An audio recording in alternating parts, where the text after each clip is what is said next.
it's Miss Hurst from Hamilton County Schools. We're going to continue our final week on the people on the planet today by reading a really fun text. So I'm going to go ahead and share my screen with you. To start, I want you to do this warm-up. What is a myth, and what myths are you familiar with? If any, you might not be. Pause me while you do that work and press play when you're ready to continue.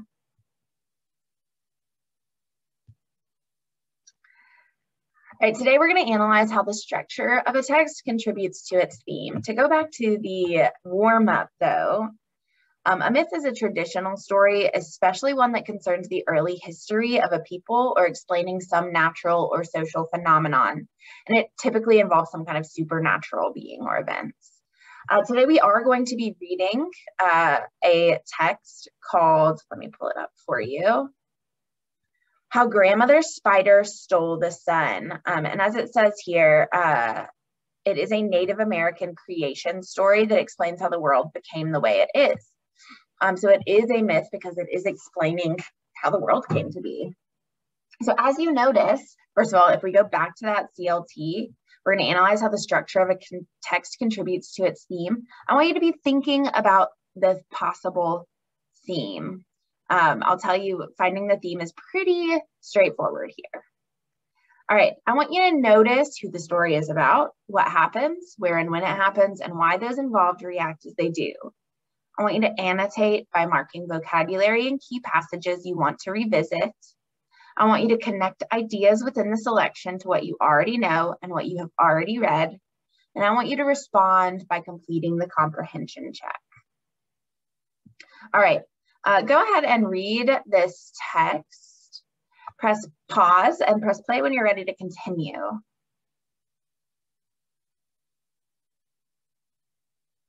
All right, so hopefully you guys gathered that the theme is It's pretty straightforward because it says it at the end. It reminds everyone of what Grandmother Spider did for all of the animals and the people, and it reminds everyone that we are all connected. So the theme here is going to be we are all connected, and it's easier to reach our goals if we work together. And I think those go together because we could say we are all connected.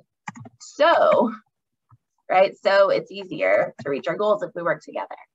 So what we're going to do is we're going to look at these specific sections, and I went ahead and split them up into what made sense to me, like intro, when we're talking about each individual animal, things like that. And we're going to think about how that section contributes to the theme. So looking at paragraphs 1 through 3,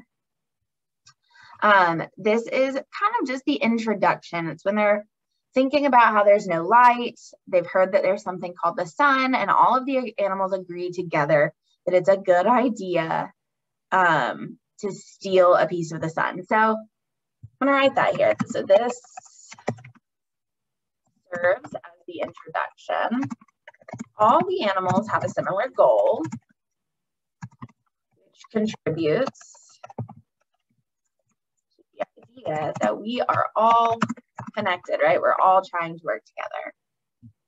Then if I look at paragraph 4, it's the fox was the first to try, and it's the whole story about how his mouth gets burned when he tries to steal the sun. So this section shows that the fox tries to steal the sun, but ultimately fails. He needs help from the animals, the other animals, to reach his goal, which is also everyone's goal. What I want you guys to do is I want you to look at these sections, 5, 6, and 7, 8, and 9. And I want you to think, how does this section contribute to the idea that we're all connected so it's easier to reach our goal if we work together? Pause me while you do that work. Press play when you're ready to continue.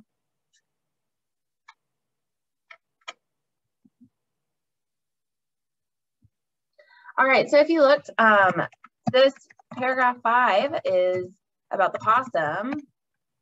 So the possum tries to steal the sun, but ultimately fails, just like the fox did. So he also, should be fails, he also couldn't achieve goal.